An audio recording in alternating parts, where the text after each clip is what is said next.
আচ্ছা দাদা কি হয়েছে?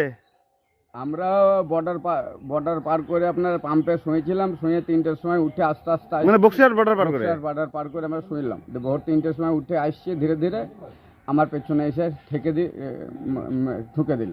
তা বোমের মতো বাস্টিংয়ের মতো আওয়াজ হলো, আর ওখানে লাইট মারছিল, আমরা ভয় পালিয়ে এলাম। অনেক দূর পালিয়ে গিয়েছিলাম, দেওয়ার পুলিশ ধরল, আমাদেরকে থানায় নিয়ে এলো। তারপরে লোক মারা গেছে কি? পুলিশ বললো যে ড্রাইভার মারা গেছে। আপনার কোথা থেকে এসেছেন? আমরা বর্ধমান থেকে। বর্ধমান থেকে? কি গাড়িতে কি আছে? গাড়িতে রড লোড আছে। কোথায় নাম তো? বিলাসীপাড়া।